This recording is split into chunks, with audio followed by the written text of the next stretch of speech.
My father said, "You'll never amount to anything." I left that night. 20 years later, he stood outside my company gates, asking for $5. I walked past him. The coffee in my hand had gone cold by the time I saw him. I was standing in the parking lot of my manufacturing plant. Morning shift starting. 7 a.m. Gray November sky threatening rain. 3 buildings sprawling across 6 acres. 200 employees clocking in. My name on the sign out front in steel letters. Chen Precision Manufacturing. Estier 2014. The morning air smelled like diesel and rain and metal shavings. Industrial smells. Success smells. A man stood by the main gate, outside the fence, shoulders hunched against the cold, wearing a jacket too thin for the weather, holding a piece of cardboard torn from a box, marker writing, "Anything helps, God bless." I was 50 feet away, walking from my car, Mercedes S-Class, parked in the spot marked, "Reserved, CEO." Same spot I parked in every morning for the last 6 years since we'd moved to this facility. Something about the man made me slow down, something familiar in the posture, the way he shifted his weight, the way his hands held the sign. I recognized the hands first, thick knuckles, scarred from years of factory work, the same hands that used to slam doors, throw beer bottles, point fingers, then his face. 20 years hadn't been kind. The alcohol had carved him hollow, cheeks sunken, skin sallow and gray, hair thin and greasy, beard patchy and unkempt, but the bone structure was the same, the eyes were the same,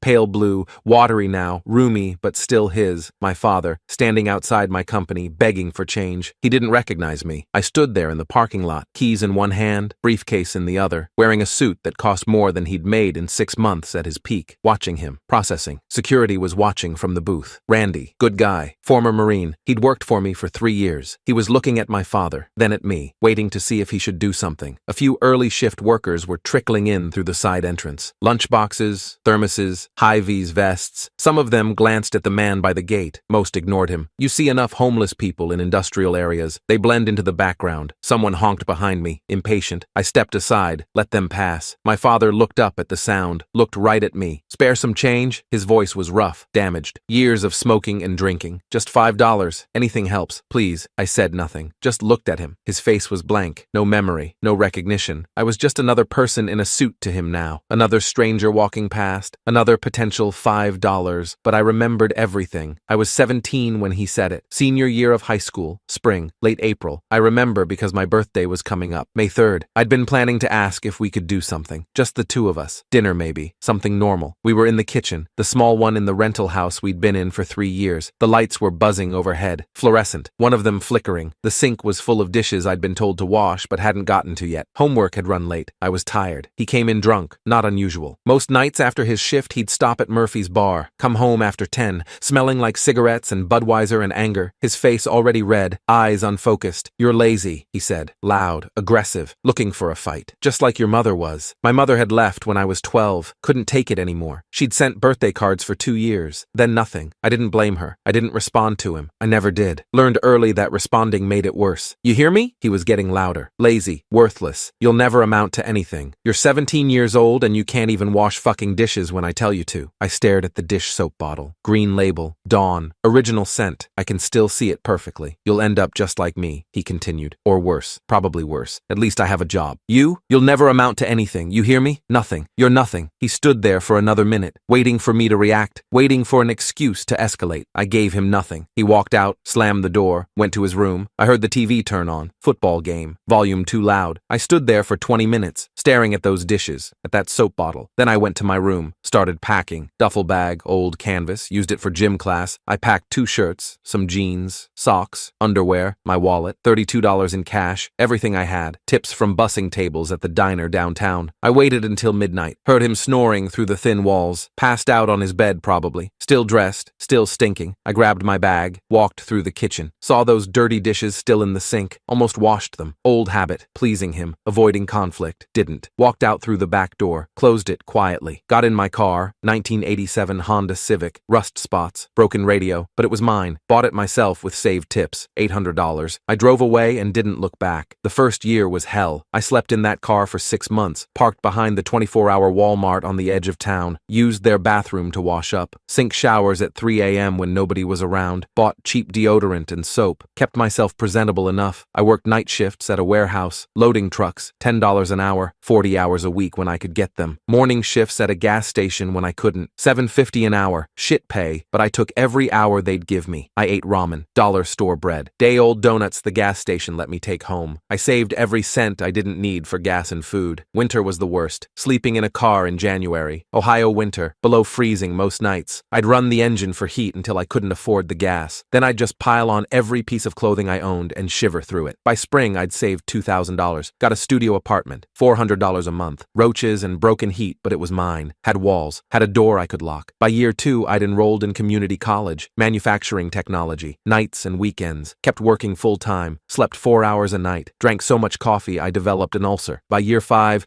I had an associate's degree and a job at a machine shop. Precision metalwork. Learned to read blueprints. Learned to run CNC machines. Made $13 an hour. Felt like a fortune. By year 8, I was a floor supervisor. 18 an hour. Managing a team. Learning the business side. Seeing the margins. Seeing where the money really was. By year 10, I'd started my own business. Chen Precision. Small contracts at first. Simple stuff. Making parts for local manufacturers. I ran one machine. Did all the sales. Did all the accounting. Worked 90-hour weeks. By year 15, I'd bought out my competitor. Merged their equipment and contracts into mine. Went from 6 employees to 40. Moved to a bigger facility. By year 20, I employed 200 people. Contracts with automotive companies, aerospace suppliers, medical device manufacturers, revenue in the 8 figures. My personal net worth just over $7 million. And now, here he was, at my gates, outside the company I'd built, begging for $5. He was still looking at me, sign trembling in his hands. Thin hands, malnourished, probably homeless, probably had been for years. Please, he said, voice breaking. I haven't eaten since yesterday. Just a few dollars. Anything. I could have walked past him. Could have said nothing. That would have been the easy revenge. Silent, invisible, clean. Let him stand there not knowing who I was, not knowing what I'd become. That would have been enough. But it wasn't enough. I stepped closer. He blinked, confused. Most people crossed the street,